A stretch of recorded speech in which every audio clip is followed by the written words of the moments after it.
ونستعينه ونستغفره ونؤمن به ونتوكل عليه ونعوذ بالله من شرور أنفسنا ومن سيئات أعمالنا من يهده الله فلا مضل له ومن يضلله فلا هادي له ونشهد أن لا إله إلا الله وحده لا شريك له ونشهد أن سيدنا وسندنا ونبينا ومولانا محمدا عبده ورسوله صلى الله تعالى عليه وعلى آله وأصحابه أجمعين أما بعد فأعوذ بالله من الشيطان الرجيم بسم الله الرحمن الرحيم إن الدين عند الله الإسلام وقال النبي صلى الله عليه وسلم أسلم تسلم أو كما قال عليه الصلاة والسلام صدق الله مولانا العلي العظيم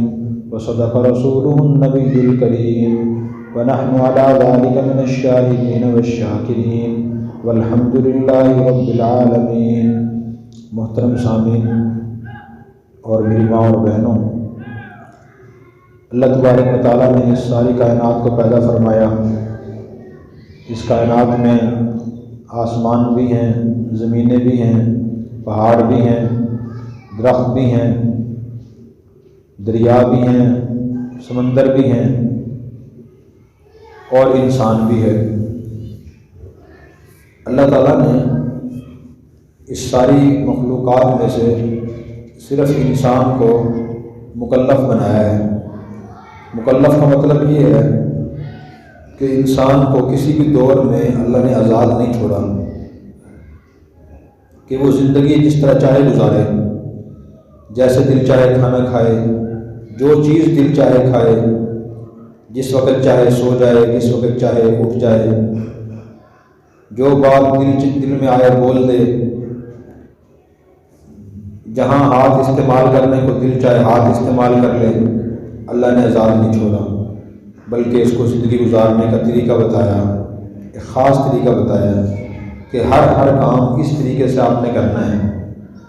فلاں چیز کھانی ہے، فلاں نہیں کھانی، فلاں بات بولنی ہے، فلاں بات نہیں بولنی، فلاں کام کرنا ہے، فلاں کام نہیں کرنا، یہ چیز دیکھنی ہے، یہ چیز نہیں دیکھنی، یہ بات سننی ہے، یہ بات نہیں سننی۔ یہ سارے طریقے اللہ نے انسان کو بتائے ہیں، بلکہ سب سے پہلے انسان حضرت آدم علیہ السلام کی تشریف لائے، وہ اللہ تعالیٰ نے اسی مقصد کے لیے بھیجے۔ پھر اور انبیاء علیہ السلام آتے رہے، حضرت نوح علیہ السلام تشریف لائے، 950 سال انہوں نے لوگوں کو یہی باتیں بتائی ہیں۔ قرآن کریم کے 29ویں سپارے میں سورہ نوح ہے، اس میں ان کے حالات ہیں۔ سورہ ہود میں 12ویں سپارے میں ان کے حالات ہیں۔ تمام انبیاء علیہ السلام نے آ کر لوگوں کو زندگی گزارنے کا طریقہ بتایا کہ زندگی کیسے گزارنی ہے۔ اللہ تعالیٰ کا بتایا وہ طریقہ کیا ہے۔ اس لیے ہم سب کی ذمہ داری ہے کہ ہم وہ طریقہ سیکھیں، زندگی مرضی سے نہ گزاریں۔ جب بھی انسان کوئی کام کرنا چاہتا ہے تو اس کام کو کرنے کے 3-4 طریقے ہوتے ہیں۔ ایک طریقہ تو یہ ہوتا ہے کہ انسان اپنے ذہن سے پوچھے میرا ذہن کیا کہہ رہا ہے، میں یہ کام کروں یا نہ کروں، اس طریقے سے کروں یا دوسرے طریقے سے کروں۔ اور دوسرا طریقہ یہ ہوتا ہے کہ آدمی لوگوں کو دیکھتا ہے کہ لوگ یہ کام کیسے کر رہے ہیں، میرے خاندان کے لوگ، میرے گھر کے لوگ، ہمارے معاشرے محلے پڑوس کے لوگ یہ کام کیسے کرتے ہیں۔ ایک طریقہ یہ ہوتا ہے۔ بعض لوگ اپنے ذہن کے مطابق وہ کام کرتے ہیں، وہ کہتے ہیں میرا دل مطمئن ہو گیا، بس میں نے یہ کام کر لیا، دل نہیں مانتا اس لیے میں یہ کام نہیں کرتا۔ اور بعض لوگ کوئی کام کرتے ہیں تو وہ یہی بتاتے ہیں کہ جی میں کام اس لیے کر رہا ہوں کہ لوگ یوں ہی کر رہے ہیں، ہمارے خاندان کے لوگ ایسے ہی کرتے ہیں، محلے کے لوگ یہ کام کرتے ہیں اس لیے میں کرتا ہوں۔ اچھا جی ہمارے آبا و اجداد یہ کام کرتے چلے آئے ہیں اس لیے ہم بھی کریں گے۔ تیسرا طریقہ یہ ہوتا ہے کہ آدمی یہ دیکھے کہ مجھے دین اس بارے میں کیا کہتا ہے، اللہ تعالیٰ کیا فرما رہے ہیں اس کام کے بارے میں، اللہ کے نبی صلی اللہ علیہ وسلم نے اس کام کے بارے میں کیا فرمایا، میں یہ کام کروں یا نہ کروں۔ اگر کرنے کی اجازت ہے تو کس طریقے سے کروں؟ سب سے بہترین طریقہ یہ تیسرا طریقہ ہوتا ہے، اور ہر مسلمان کی ذمہ داری ہے کہ وہ ایسے ہی کرے۔ جو پہلے دو طریقے ہیں قرآن کریم میں بتاتا ہے اور نبی کریم صلی اللہ علیہ وسلم کی حدیث مبارکہ بتاتی ہیں کہ وہ دونوں طریقے غلط ہیں۔ 25ویں سپارے میں سورہ جاثیہ ہے، اس میں اللہ تعالیٰ نے پہلے طریقے کی نفی فرمائی، اسے غلط قرار دیا۔ اللہ تعالیٰ فرماتے ہیں افرأیت من اتخذ الہہ ہواہ واضلہ اللہ علی علم وختم علی سمعہ وقلبہ وجعل علی بصرہ غشاوہ فمن یہدیہ من بعد اللہ۔ اللہ نے فرمایا کہ اے نبی آپ نے اس شخص کو دیکھا ہے جس نے اپنے خیال کو، اپنی خواہش کو اپنا خدا بنایا ہوا ہے، یعنی اس آدمی کا نظریہ، خیال، طریقہ یہ ہے، وہ مرد ہے یا عورت ہے، وہ چاہتا ہے کہ بس جو میرے دل میں آئے گا وہ میں کروں گا، اپنی خواہش، اپنا خیال اس کے ہاں کام کرنے کی، کام نہ کرنے کی بنیاد ہے۔ تو اللہ تعالیٰ اس کو پورا فرما رہے ہیں کہ اس نے اپنی خواہش کو خدا بنا لیا، اپنے خواہش اور اپنے خیال کے مطابق چلتا ہے۔ اضلہ اللہ علی علم، اگر ایسے آدمی کے پاس علم ہوگا تب بھی اللہ اسے گمراہ کر دیں گے، صحیح راستے سے ہٹا دیں گے۔ وختم علی سمعہ وقلبہ، اور اللہ تعالیٰ اس کے دل پر اور اس کے کانوں پر مہر لگا دیں گے، اور پھر وہ صحیح کام نہیں کر سکے گا۔ اس سے معلوم ہو کہ طریقہ غلط ہے، عقل کے لحاظ سے طریقہ غلط ہے۔ دنیا میں مرد بھی کام کرتے ہیں، بہت سے خواتین بھی کام کرتی ہیں، تو ہر کام کا اللہ تعالیٰ نے ایک خاص طریقہ رکھا ہے، اس طریقے سے وہ کام کیا جائے تو وہ کام صحیح ہوتا ہے، اس طریقے سے ہٹ کر کیا جائے وہ کام غلط ہوتا ہے۔ مثلا خواتین گھر میں روزانہ چائے بناتی ہیں، اب چائے بنانے کا ایک خاص طریقہ ہے کہ پہلے پانی کو گرم کیا جاتا ہے، اس میں چینی، پتی یا گڑ ڈالا جاتا ہے، پھر اس کے بعد دودھ ڈالا جاتا ہے، پھر وہ چائے بن جاتی ہے، اسے گرم کیا جاتا ہے، ابال آ جائے چائے تیار ہو جاتی ہے۔ اب دیکھیں چائے بننے کے لیے ایک تو پانی کی ضرورت ہے، نمبر 2 پتی کی ضرورت ہے، نمبر 3 چینی کی ضرورت ہے، نمبر 4 دودھ کی ضرورت ہے، اور نمبر 5 آگ کی ضرورت ہے۔ یہ 5 چیزیں ضروری ہیں چائے بننے کے لیے۔ اگر ان میں سے ایک چیز بھی کم ہو جائے گی تو چائے نہیں بنے گی۔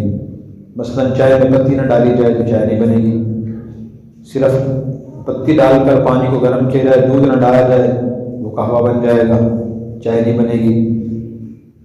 اگر صرف ان چاروں چیزیں اکٹھی ہو جائیں، پانی بھی ہو، دودھ بھی ہو، چینی بھی ہو، پتی بھی ہو، اسے آگ پہ گرم نہ کیا جائے تو وہ چائے نہیں بنے گی، وہ ایسے ہی دودھ رہے گا۔ اب چائے بننے کے لیے دیکھیں یہ 5 چیزیں ضروری ہیں۔ اچھا اگر ان میں سے ایک کسی چھٹی چیز کا اضافہ کر دیا جائے، 7ویں چیز کا، اور وہ چیز بھی نامناسب ہو تو پھر بھی چائے خراب ہو جائے گی۔ مثلا چائے مرچیں ڈال دی جائیں، ہلدی ڈال دی جائے، گرم مسالہ ڈال دیا جائے، یہ چائے میں اسی طرح تھوڑا سا گھی ڈال دیا جائے یا اس میں نمک ڈال دیا جائے تو چائے خراب ہو جائے گی۔ دیکھیں چائے بنانے کا خاص طریقہ ہے کہ آدمی اپنے ذہن سے بھی، عورت چاہے کہ میں تو چائے مرچیں ڈال کے بناؤں گی تو وہ چائے خراب ہو جائے گی۔ تو اپنا ذہن، اپنی عقل، اپنا خیال کافی نہیں ہے کام کرنے کے لیے، بلکہ اس کام کا جو خاص صحیح طریقہ ہے اس کو اپنانا ضروری ہوتا ہے۔ دوسرا طریقہ میں نے عرض کیا تھا کہ آدمی کام کرتا ہے یا عورت کام کرتی ہے لوگوں کو دیکھ کر، کہ جی محلے کے، پڑوس کے، خاندان کے لوگ، مرد عورتیں یہ کام کرتے ہیں اس لیے میں نے یہ کام کرنا ہے، پھر آدمی یا عورت کام کرنا شروع کر دیتے ہیں، تو یہ بنیاد بھی صحیح نہیں ہے۔ اللہ کے انبیاء علیہ السلام اپنے زمانوں میں جب آتے تھے اور لوگوں کو بتاتے تھے کہ بھائی زندگی اپنی مرضی کے مطابق نہ گزاریں بلکہ اللہ کے بتائے ہوئے طریقے دیکھیں، تو اس وقت لوگ جو جواب دیتے تھے انبیاء علیہ السلام کو، جو غیر مسلم لوگ ہوتے تھے، قرآن کریم میں اللہ تعالیٰ نے ان کے وہ باتیں بیان فرمائی ہیں۔ وہ کہتے تھے کہ حسبنا ما وجدنا علیہ آباءنا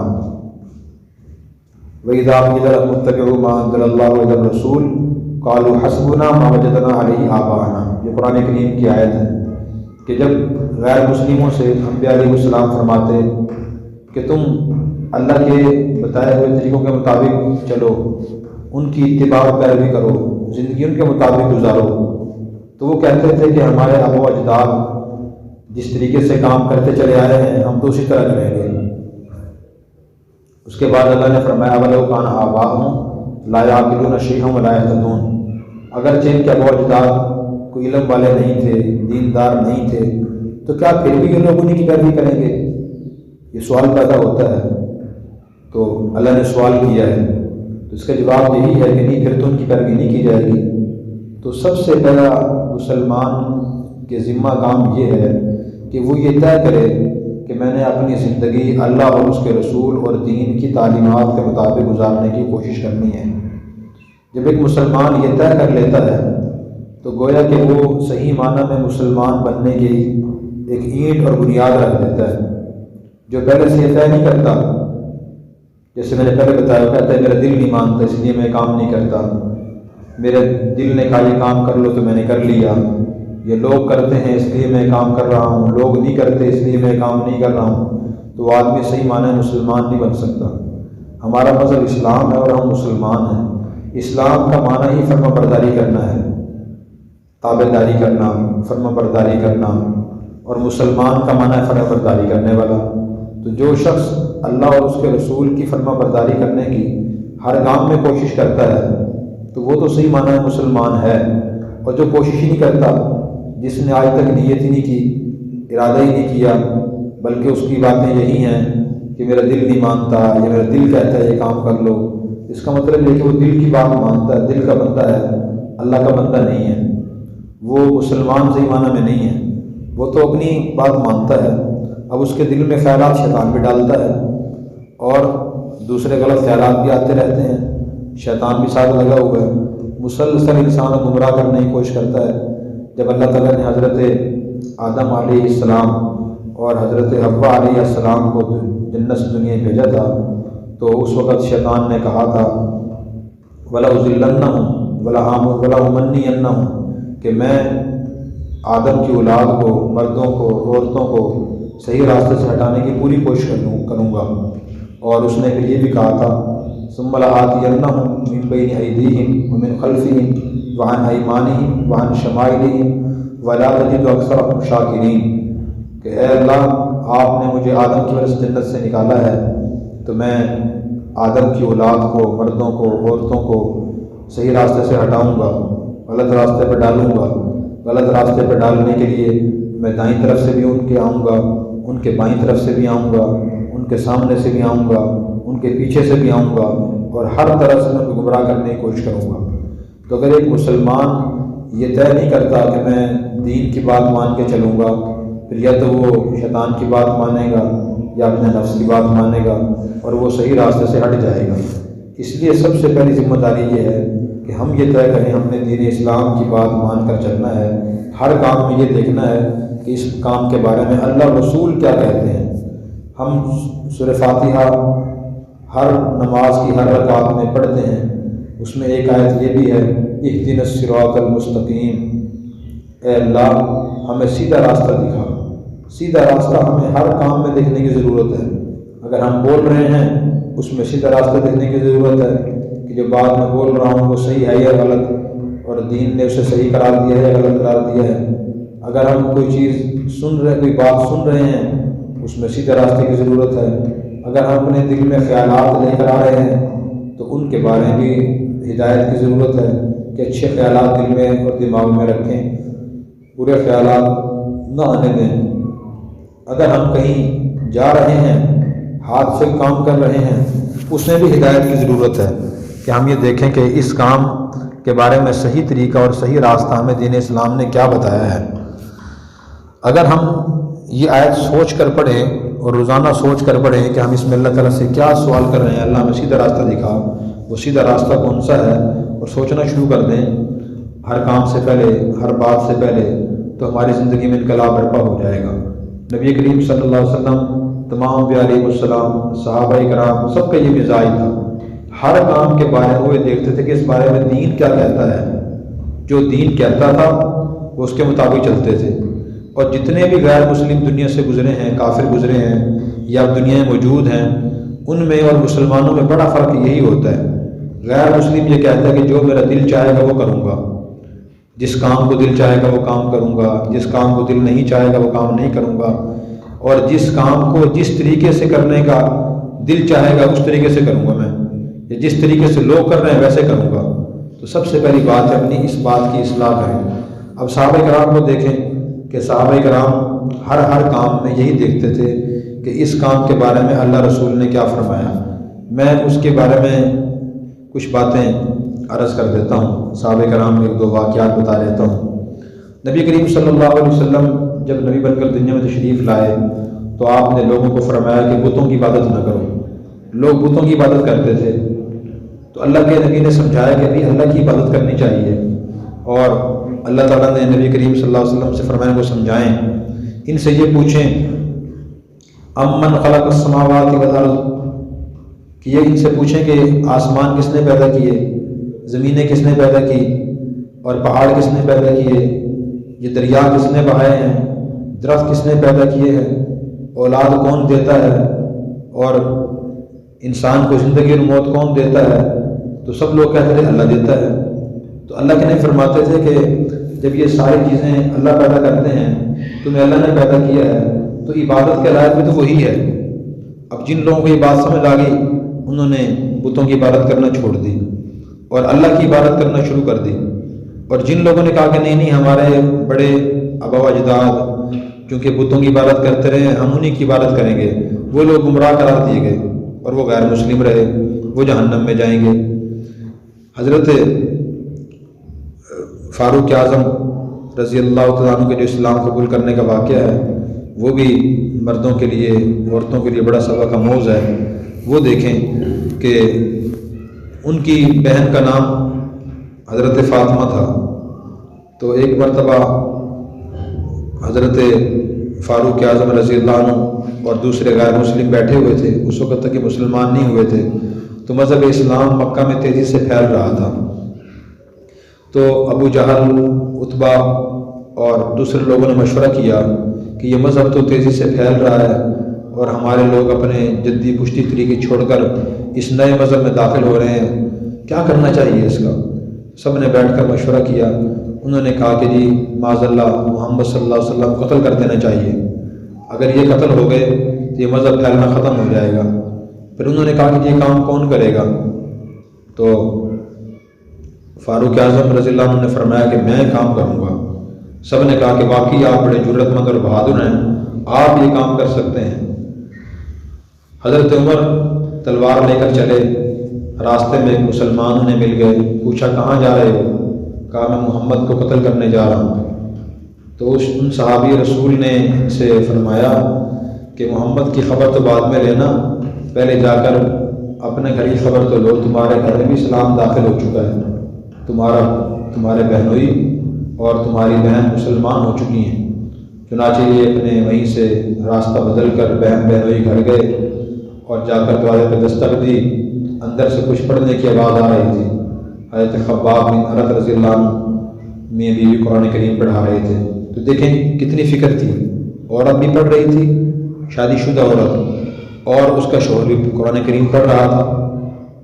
اس میں بھی سبق ہے عورتوں کے لیے اور مردوں کے لیے کہ شادی ہو جانے کے بعد بھی اگر کسی عورت نے کسی مرد نے دین نہیں سیکھا، اس کو دین سیکھنا چاہیے اور اس کی ذمہ داری ہے۔ بہت سی ہماری خواتین کہہ رہتی ہیں کہ مجھے وقت نہیں ملتا، میں دین کیسے سیکھوں، میں دین کیسے پڑھوں، نماز کے لیے وقت نہیں ملتا، بچے بہت پریشان کرتے ہیں، گھر کے کام بہت زیادہ ہوتے ہیں۔ تو دیکھیں وہ کام بھی ضروری ہیں، لیکن ان سب سے پہلے صحیح معنی میں مسلمان بننا ضروری ہے، مرد کے لیے بھی عورت کے لیے بھی۔ اور اس کا طریقہ یہی ہے کہ مسلمان مرد عورت دین کا علم حاصل کرے، ہر کام کے بارے میں یہ دیکھے کہ اس بارے میں دین کیا کہتا ہے۔ تو یہ دونوں میاں بیوی صحابی رسول سے قرآن کریم پڑھ رہے تھے، حضرت خباب بن ارت ان کو پڑھا رہے تھے اور یہ سورہ طٰہٰ پڑھ رہے تھے۔ جیسے ہی انہیں معلوم ہوا کہ حضرت عمر آ گئے ہیں اور تک مسلمان نہیں ہوئے، انہوں نے ڈر کر وہ صحیفہ چھپا دیا، قرآن کریم پڑھنا بند کر دیا۔ دروازہ کھولا، حضرت عمر رضی اللہ عنہ اندر آئے اور ان سے پوچھا کہ بتاؤ آپ کیا پڑھ رہے تھے؟ انہوں نے کہا جی کچھ نہیں پڑھ رہے تھے۔ انہوں نے کہا کہ نہیں، میں نے سن لیا اور دیکھ لیا ہے کہ تم کچھ پڑھ رہے تھے، مجھے بھی دکھاؤ کیا پڑھ رہے تھے۔ تو انہوں نے کہا کہ نہیں، تم غیر مسلم ہو، ابھی مسلمان نہیں ہوئے، تم ناپاک ہو، ہم تمہیں دکھا نہیں سکتے۔ حضرت عمر نے اپنے بہن بہنوئی کو مارا، اور اتنا مارا کہ خون نکل آیا۔ پھر اس کے بعد جب غصہ ٹھنڈا ہوا تو یہ آرام سے بیٹھ گئے اور کہنے لگے اب تو دکھا دو مجھے کیا پڑھ رہے تھے۔ انہوں نے پھر وہی جواب دیا کہ تم غیر مسلم ہو، ہم وہ پاک کلام تمہارے ہاتھ میں نہیں دے سکتے۔ تو انہوں نے کہا کہ بتاؤ میں پاک کیسے ہو سکتا ہوں؟ تو انہوں نے بتایا کہ آپ پہلے غسل کریں۔ انہوں نے غسل کیا، غسل کرنے کے بعد پھر انہوں نے ان کو قرآن کریم کی یہ سورۃ طٰہٰ کی آیات دیں۔ حضرت عمر نے وہ پڑھی، اور پڑھنے کے بعد ان کے دل کی کایا پلٹ گئی۔ ان کی زبان عربی تھی، قرآن بھی عربی میں ہے، ان کو قرآن سمجھ آیا کہ واقعی کسی انسان کا کلام نہیں ہے، یہ تو اللہ کا کلام ہے۔ اور وہیں سے فوراً کلمہ پڑھ کے مسلمان ہو گئے، حضور کے پاس گئے اور اسلام میں داخل ہو گئے۔ اب دیکھیں، ایک عورت کی وجہ سے، یعنی اپنی بہن کی وجہ سے حضرت عمر رضی اللہ عنہ اسلام میں داخل ہوئے ہیں، اور پورا ماحول سارا اسلام کے خلاف تھا۔ تب بھی یہ میاں بیوی حضرت عمر کی بہن اور ان کے بہنوئی چھپ کر دروازہ بند کر کے گھر میں اس دین کو سیکھ رہے تھے۔ تو اس میں ہمارے لیے سبق ہے کہ ہم بھی دین کو سیکھیں، اور انہوں نے اتنی مشکلات اور تکالیف برداشت کر کے دین سیکھا ہے کہ چاروں طرف کا ماحول خراب تھا، کلمہ پڑھنے کی اجازت نہیں تھی، نماز پڑھنے کی اجازت نہیں تھی، دین سیکھنے کی اجازت نہیں تھی، پھر بھی وہ لوگ دروازے بند کر کے چھپ چھپ کر دین سیکھتے تھے۔ آج الحمدللہ ہمارے لیے ایسی کوئی پابندی نہیں ہے، ہم جب چاہیں دین سیکھ سکتے ہیں، قرآن پڑھ سکتے ہیں، نماز پڑھ سکتے ہیں، دین کا علم حاصل کر سکتے ہیں۔ تو ہمیں چاہیے کہ ہم اس آزادی کو اللہ کی نعمت سمجھیں اور قرآن کریم اور دین ہم سیکھنے کی پوری کوشش کریں۔ تو میں نے عرض کر رہا تھا کہ صحابہ کرام کا مزاج یہی تھا کہ وہ دین سیکھتے تھے، ہر کام میں یہ دیکھتے تھے کہ اس بارے میں اللہ رسول نے کیا فرمایا۔ جب نبی کریم صلی اللہ علیہ وسلم کی وفات ہوئی تو وفات ہونے کے بعد صحابہ کرام نے مشورہ کیا کہ حضور صلی اللہ علیہ وسلم کو کہاں دفن کرنا چاہیے۔ جو مدینہ کے صحابہ کرام تھے تو انہوں نے کہا جی نبی پاک صلی اللہ علیہ وسلم کی وفات مدینہ میں ہوئی ہے، ان کو یہیں دفن کر دینا چاہیے۔ اور یہ بات انہوں نے اس لیے فرمائی کہ نبی پاک صلی اللہ علیہ وسلم کی قبر مبارک مدینہ میں بن جائے، ہمیں یہ سعادت اور فضیلت حاصل ہو کہ ہمارے شہر میں اللہ کے نبی قبر ہے۔ جو مکہ کے صحابہ کرام تھے انہوں نے یہ رائے پیش کی کہ نہیں، مکہ میں نبی پاک صلی اللہ علیہ وسلم کو دفن کرنا چاہیے، اور انہوں نے یہ دلیل بیان کی کہ حضور صلی اللہ علیہ وسلم کا اصل شہر تو مکہ تھا، آپ وہاں پیدا ہوئے، وہاں جوان ہوئے، نبوت آپ کو وہاں ملی تھی۔ مدینہ میں تو آپ اس لیے آئے تھے کہ مکہ کے غیر مسلموں نے آپ کو پریشان کیا تھا، تو اب تو وہاں بھی اسلام آ گیا ہے، آپ کو وہاں دفن کرنا چاہیے۔ دیکھیں اختلاف رائے ہوا، پھر فیصلہ کیسے ہوا؟ فیصلہ ایسے ہوا کہ حضرت ابوبکر صدیق رضی اللہ تعالیٰ عنہ نے فرمایا کہ میں نے نبی کریم صلی اللہ علیہ وسلم سے سنا تھا کہ اللہ کے انبیاء علیہ السلام کے بارے میں اللہ کا قانون یہ ہے کہ اللہ کے جس نبی کی جہاں وفات ہوتی ہے اسے وہیں دفن کیا جاتا ہے۔ جب یہ حدیث سنی صحابہ کرام نے اپنا سارا اختلاف ختم کر دیا، اور پھر انہوں نے کہا کہ جی اللہ کے نبی کی وفات جس جگہ ہوئی ہے انہیں وہیں دفن کرنا چاہیے، کیونکہ اللہ کے نبی کا ارشاد ہمیں یہی کہہ رہا ہے۔ چنانچہ عائشہ رضی اللہ عنہا کے کمرے میں نبی پاک صلی اللہ علیہ وسلم کی وفات ہوئی تھی، اور جس چارپائی پر آپ کی وفات ہوئی تھی وہ چارپائی وہاں سے ہٹائی گئی اور اسی جگہ قبر بنائی گئی، اور قبر بنا کر آپ صلی اللہ علیہ وسلم کو وہیں دفن کیا گیا۔ تو دیکھیں صحابہ کرام نے اپنا خیال، اپنا ذہن، اپنی بات نہیں اوپر رکھی، یہ نہیں کہا کہ میرا دل یہ کہتا ہے، دوسرا آدمی کہتا ہے کہ جی میرا دل یہ کہتا ہے، بلکہ انہوں نے جب نبی پاک صلی اللہ علیہ وسلم کی حدیث سنی، اس بارے میں آپ نے یہ فرمایا کہ جس نبی کی جہاں وفات ہوتی ہے اللہ کا حکم یہ ہے کہ وہیں دفن کیا جاتا ہے، تو انہوں نے اپنی سب باتیں چھوڑ دی، اللہ کے نبی صلی اللہ علیہ وسلم کو وہیں دفن کر دیا۔ اسی طرح آپ کی وفات کے بعد یہ آپس میں مشورہ ہوا کہ کس کو خلیفہ بنایا جائے اور بادشاہ بنایا جائے۔ تو صحابہ کرام نے مشورہ کیا، انصار صحابہ کرام نے کہا کہ ایک بادشاہ ہم میں سے ہوگا، اور مہاجرین نے کہا ایک ہم میں سے ہوگا۔ تو پھر صحابہ کرام نے آپس میں مشورہ کیا، انہوں نے کہا کہ دیکھیں نبی پاک صلی اللہ علیہ وسلم نے اپنی زندگی کے آخری دنوں میں اپنی جگہ مصلی پر نماز پڑھانے کے لیے حضرت ابوبکر رضی اللہ عنہ کو مقرر کیا تھا۔ تو یہ اشارہ تھا کہ ابوبکر رضی اللہ عنہ میرے جانشین ہیں، تو اس لیے ہمیں آپ کے اس اشارے کو سمجھ کر ابوبکر رضی اللہ عنہ ہی کو صرف بادشاہ اور خلیفہ مقرر کرنا چاہیے۔ چنانچہ انہوں نے آپ کے اشارے کی وجہ سے ابوبکر صدیق رضی اللہ تعالیٰ عنہ کو اپنا خلیفہ اور بادشاہ تسلیم کر لیا۔ دیکھیں آپ کی چیزیں دیکھ رہے ہیں کہ آپ نے کیا فرمایا، آپ صلی اللہ علیہ وسلم نے کیا فرمایا۔ ایک مرتبہ سیدنا فاروق اعظم رضی اللہ عنہ اپنے دور حکومت میں اور دور خلافت میں صحابہ کرام کو وفد لے کر ملک شام کی طرف روانہ ہوئے۔ ملک شام مدینہ سے تقریباً 1000 کلومیٹر کے فاصلے پر ہے، جتنا یہاں سے بھکر سے کراچی ہے، اتنا دور ہے۔ اس زمانے میں سفر بھی اونٹوں پر گھوڑوں پر ہوتا تھا، مشقت والا سفر تھا۔ عرب میں گرمی بہت زیادہ ہوتی ہے، ان سواریوں پر بیٹھے ہوئے کوئی دھوپ سے گرمی سردی سے بچاؤ کا انتظام نہیں ہوتا تھا۔ جیسے آج کل ہم گاڑی میں بیٹھتے ہیں، شیشے بند ہوتے ہیں اور گرمی نہیں لگتی، سردی نہیں لگتی، دھوپ نہیں لگتی، اوپر چھت ہوتی ہے، تو بڑا مشقت والا سفر تھا۔ اتنا لمبا انہوں نے سفر کیا، اور پھر جب ملک شام کے قریب پہنچے تو وہاں پہنچ کر پتہ چلا کہ ملک شام میں طاعون کی وبا پھیلی ہوئی ہے۔ تو حضرت عمر رضی اللہ عنہ نے صحابہ کرام سے مشورہ کیا کہ بتائیں ہم ملک شام میں داخل ہوں یا واپس مدینہ جائیں۔ تو بعض صحابہ کرام نے یہ رائے دی کہ ہمیں مدینہ میں نہیں جانا چاہیے بلکہ ملک شام جانا چاہیے، ہم نے اتنا لمبا سفر کیا ہے۔ حضرت عمر رضی اللہ عنہ نے فرمایا کہ وہاں تو طاعون کی وبا پھیلی ہوئی ہے، اور جہاں وبا پھیلی ہے وہاں جانا مناسب معلوم نہیں ہوتا۔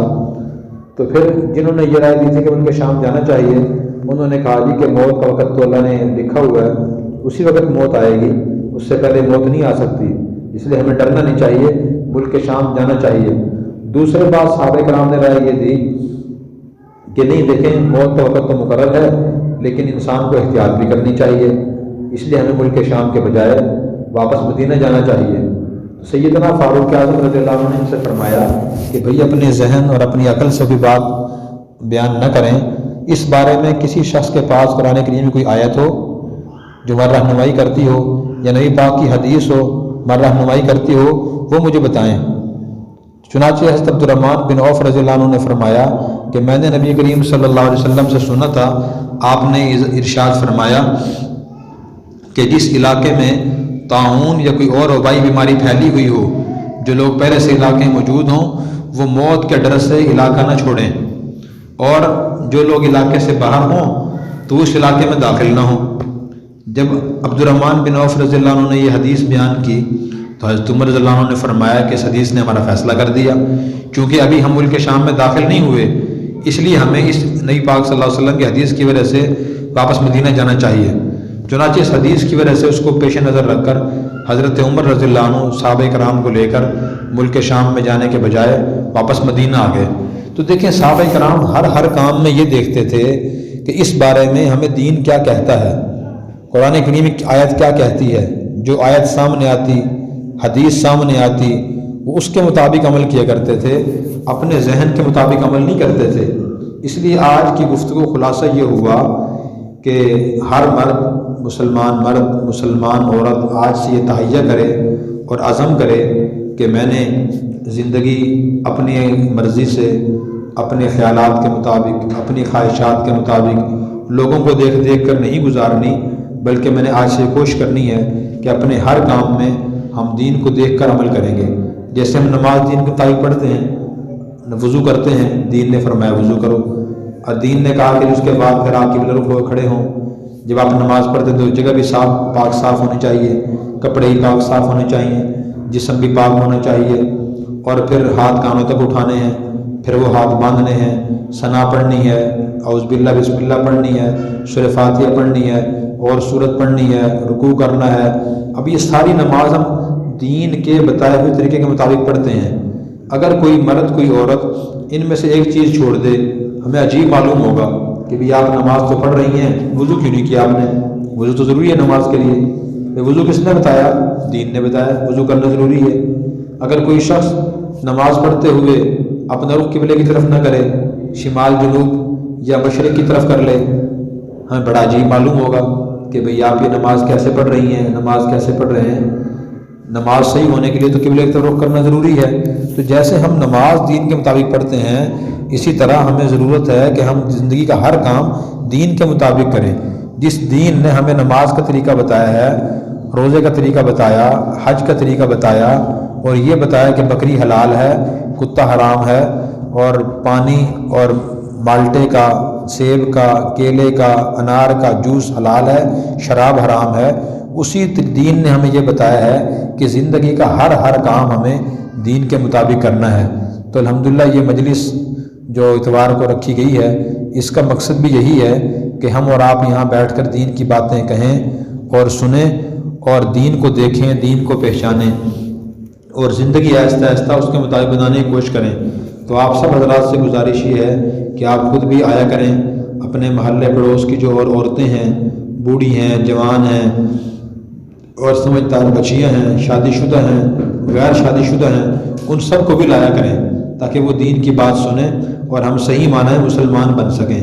صحیح معنی مسلمان انسان وہی بنتا ہے جب وہ اسلام کو سمجھ کر اپنی زندگی اسلام مطابق گزارنے کی کوشش کرتا ہے۔ جو آدمی اسلام کو پڑھتا ہی نہیں، اس نے قرآن شریف ترجمہ نہیں پڑھا، نبی پاک کی حدیث نہیں پڑھی، شریعت کے مسائل نہیں پڑھے، نماز کا طریقہ اس نے سیکھا ہی نہیں کس سے، نماز کے فرض کتنے ہیں، واجبات کتنے ہیں، سنتیں کتنی ہیں، زبان سے کون سی باتیں بولنا جائز ہیں، کون سے ناجائز ہیں۔ جس شخص نے، جس مرد نے، عورت نے یہ چیزیں سیکھی ہی نہیں، دین کو دیکھا ہی نہیں، تو وہ صحیح معنی میں مسلمان کیسے ہو سکتا ہے؟ وہ نام کا مسلمان تو ہو سکتا ہے، وہ حقیقی اور صحیح مسلمان نہیں ہو سکتا۔ اس کی کوشش جاری ہے۔ اللہ کے انبیاء علیہ السلام نے بھی یہ کوشش کی ہے کہ لوگ زندگی دین کے مطابق گزاریں۔ الحمدللہ علماء کرام اور ہم بھی یہی کوشش کر رہے ہیں کہ ہماری زندگی اسلام میں قریب آئے۔ جتنی ہماری زندگی اسلام کے مطابق ہوگی اتنی پریشانیاں ختم ہوگی۔ آپ صحابہ کرام کی تاریخ پڑھیں، نبی پاک صلی اللہ علیہ وسلم کے تشریف لانے سے پہلے دنیا میں بڑی پریشانیاں تھیں، لڑائیاں تھیں، جھگڑے تھے، وہ لوگ اپنی معصوم بیٹیوں کو زندہ دفن کر دیا کرتے تھے۔ کیوں؟ رواج کی وجہ سے، کہ رواج یہ بنا ہوا تھا۔ ظلم کرتے تھے، زیادتیاں کرتے تھے، شراب پیتے تھے، قتل کرتے تھے، ڈاکے ڈالتے تھے، جنگیں لڑتے تھے۔ جو نبی پاک صلی اللہ علیہ وسلم تشریف لائے، آپ نے ان کو دین سکھایا، وہ لوگ اسلام میں داخل ہوئے، وہ جنگیں ہی بند ہو گئی، بیٹیوں کو زندہ دفن کرنا ہی بند ہو گیا، عورتوں پر ظلم بھی بند ہو گیا، حرام چیزیں بھی انہوں نے کھانا چھوڑ دی، ڈاکے ڈالنا بھی چھوڑ دیے اور چوریاں کرنی بھی چھوڑ دی، شراب پینا بھی چھوڑ دی، ساری برائیاں ختم ہونا شروع ہو گئی۔ جو لوگ پہلے غیر مسلم تھے، ڈاکو تھے، چور تھے، وہ اسلام میں داخل ہوئے اور مسلمان بن گئے۔ تو اگر آج ہم بھی اسلام کو سیکھیں گے اور اس کے مطابق زندگی گزارنے کی کوشش کریں گے تو ہماری جو زندگی کی پریشانیاں ہیں، گھریلو پریشانیاں، میاں بیوی کی پریشانیاں، اولاد کی پریشانیاں، خاندانی پریشانیاں اور معاشی اور مالی پریشانیاں، انشاءاللہ وہ پریشانیاں ختم ہو جائیں گی۔ نبی پاک صلی اللہ علیہ وسلم نے یہی بات فرمائی، اسلم تسلم، کہ تم صحیح معنی مسلمان بن جاؤ، تمہیں سلامتی حاصل ہو جائے گی۔ جب تک کوئی آدمی صحیح معنی مسلمان نہیں بنتا، اسے سلامتی حاصل نہیں ہوتی۔ تو سب حضرات کوشش کریں گے اس کی۔ ہر دوسرے اتوار کو صبح 10 بجے بیان شروع ہوتا ہے، تو آپ پوری کوشش کریں کہ صبح 10 بجے تک تشریف لے آئیں اور 11 بجے تک بیان ہوتا ہے۔ اگر ہم یہ 15 دن کے بعد بھی 1 گھنٹہ دین اسلام کو دیں گے تو انشاءاللہ ہمیں دین اسلام سمجھ آنا شروع ہو جائے گا۔ ایک تو گزارش یہ ہے کہ پابندی سے آئیں، وقت نکال کے آئیں، اس کو اہمیت دیں، خود بھی آئیں، محلے پڑوس کی خواتین کو بھی لائیں، مرد حضرات کو بھی کہیں۔ اور دوسری گزارش یہ ہے کہ جو باتیں ہم یہاں کہیں یا سنیں وہ صرف ثواب کی نیت سے نہ سنیں بلکہ عمل کرنے کی نیت سے سنیں۔ جو باتیں بھی آپ حضرات یہاں سنیں، چاہے گھروں میں بتائیں، بہنوں کو بتائیں، ماؤں کو بتائیں، خالاؤں کو، پھوپھیوں کو، بھتیجیوں کو، بھانجیوں کو، اپنی بیٹیوں کو جو عورتیں یہاں نہیں آ سکیں ان کے ساتھ ان کا مذاکرہ کریں، یہ باتیں دہرائیں۔ 2 مرد 2 عورتیں جب بیٹھتے ہیں آپس میں تو پوچھتے ہیں کہ بتاؤ کیا نئی تازی ہے، تو جو کچھ آپ نے سنا ہے تو یہ جا کے نئی تازی بتائیں کہ جی ایک آیت پڑھی گئی تھی، ایک حدیث پڑھی گئی تھی، آیت یہ تھی، حدیث یہ تھی، صحابہ کرام کے فلاں فلاں واقعات بیان کیے گئے تھے، اور ان میں ہمارے لیے سبق یہ ہے کہ جی ہم زندگی دین کے مطابق گزارنے کی کوشش کریں، عقل کے مطابق نہ گزاریں، اپنی خواہشات کے مطابق نہ گزاریں، لوگوں کو دیکھ کر نہ گزاریں، بلکہ ہم اللہ کے دین کو دیکھ دیکھ کر زندگی گزاریں۔ تو یہ باتیں اگر آپ لوگوں میں پھیلائیں گے تو اس کا فائدہ یہ ہوگا کہ آپ کو دین پھیلانے کا ثواب ملے گا۔ جو کام انبیاء علیہ السلام نے کیا ہے آپ بھی وہی کام کریں گے۔ جو برکات صحابہ کرام کو انبیاء علیہ السلام کو نصیب ہوئی ہیں انشاءاللہ برکات ہمیں بھی نصیب ہوں گی۔ دوسرا فائدہ یہ ہوگا کہ دہرانے سے انسان کو بات یاد ہو جاتی ہے، جب بات یاد رہتی ہے پھر انسان عمل کرتا ہے، اگر سن کر اٹھ جائے اور اس سے یاد ہی نہ رہے پھر انسان عمل بھی نہیں کر سکتا۔ اس لیے 3 گزارشیں ہو گئی۔ ایک گزارش تو یہ ہے کہ پابندی سے اتوار کو تشریف لائیں۔ نمبر 2 دوسرا یہ کہ عمل کرنے کی نیت سے ہم سنیں اور عمل بھی کرنے کی کوشش کریں۔ اور تیسری گزارش یہ ہے کہ جانے کے بعد بھی اپنے ماحول معاشرے میں ان باتوں کو بار بار دہرائیں تاکہ یہ باتیں یاد ہو جائیں اور ہمیں عمل کرنے کی توفیق ہو۔ اللہ تبارک و تعالیٰ مجھے اور آپ کو ان تمام باتوں پر اخلاص سے نیت سے عمل کرنے کی توفیق عطا فرمائے۔ وآخر دعوانا الحمدللہ رب العالمین۔ دعا فرما لیں۔ الحمدللہ رب العالمین والصلاة والسلام علی سید الانبیاء والمرسلین وعلی آلہ واصحابہ اجمعین۔ ربنا آتنا من لدنک رحمہ وہیئ لنا من امرنا رشدا۔ ربنا آتنا فی الدنیا حسنہ وفی الآخرۃ حسنہ وقنا عذاب النار۔ اللہم انا نسألک تمام العافیہ ونسألک دوام العافیہ ونسألک الشکر علی العافیہ ونسألک الغنی عن الناس۔ اللہم انا نسألک علما نافعا وعملا صالحا ورزقا طیبا واسعا وشفاء من کل داء۔ اے اللہ جو مرد خواتین یہاں دین کی بات سننے کے لیے تشریف لائے ہیں ان کی اور تمام مسلمانوں کی تمام مشکلات آسان فرما۔ گھریلو مشکلات کو اے اللہ آسان فرما، مالی مشکلات کو آسان فرما۔ اے اللہ ان سب کی اور تمام مسلمانوں کی تمام جائز حاجات اور ضروریات اپنے غیب کے خزانوں سے پوری فرما۔ یا اللہ جس مسلمان کی جو ضرورت ہے وہ یا اللہ اپنے غیب خزانے سے پوری فرما۔ جن کے پاس اپنا مکان نہیں ان کو اپنا مکان نصیب فرما۔ یا اللہ جو رشتوں کے خواہش مند ہیں انہیں اچھے رشتے عطا فرما۔ یا اللہ جن کے گھر میں تنگدستی ہے انہیں خوشحالی عطا فرما۔ یا اللہ جن گھروں میں لڑائی جھگڑے ہیں ان کو ختم فرما، آپس میں اتفاق اور اتحاد پیار محبت نصیب فرما۔ یا اللہ ہمیں نرمی سے بات کرنے کی توفیق عطا فرما، ہمیں بدگمانی سے اور بد زبانی سے محفوظ فرما۔ تب پوری امت مسلمہ میں تمام گھروں میں اتفاق اور اتحاد محبتیں نصیب فرما۔ یا اللہ جن مسلمانوں میں لڑائی جھگڑے ہیں ان میں محبتیں قائم فرما، لڑائیوں کا جھگڑوں کا نفرتوں کا خاتمہ فرما۔ یا اللہ جو مسلمان بے اولاد ہیں انہیں نیک اولاد نصیب فرما، جو صاحب اولاد ہیں لیکن ان کی اولاد ان کی نافرمان ہے یا اللہ ان کی اولادوں کو ان کے آنکھوں ٹھنڈا کا ذریعہ بنا۔ یا اللہ گھروں میں اتفاق اور اتحاد پیدا فرما، ذرائع معاش برکتیں پیدا فرما۔ یا اللہ اس محلے میں آئے ہوئے مرد عورتوں کے خواتین کے گھروں میں جو لوگ بیمار ہیں انہیں شفاء کامل عطا فرما، انہیں مکمل صحت نصیب فرما، اپنی صحت کی ہمیں حفاظت کرنے کی توفیق عطا فرما۔ اے اللہ ہمیں دین سے محبت نصیب فرما، ہمیں دین سیکھ کر عمل کرنے کی توفیق عطا فرما، ہمیں اچھے اخلاق اپنانے کی توفیق عطا فرما، بد اخلاقیاں چھوڑنے کی توفیق عطا فرما۔ اے اللہ تمام مرحومین کی مغفرت فرما، ہمارے والدین اور جتنے بھی مسلمان دنیا سے رخصت ہو چکے ہیں اور اس محلے میں جتنے مرد عورت دنیا سے چلے گئے ہیں یا اللہ سب کی مغفرت فرما، سبھی قبر کو جنت کا باغ بنا۔ یا اللہ سب کو اعلیٰ علیین مقام عطا فرما۔ اے اللہ مرتے دم تک ہمیں دین اسلام پر استقامت عطا فرما، مرتے وقت کلمہ طیبہ نصیب فرما۔ صلی اللہ تعالیٰ علی خیر خلقہ سیدنا و مولانا محمد وعلی آلہ واصحابہ اجمعین برحمتک یا ارحم الراحمین۔ Subscribe now and press the bell icon. Never miss an update.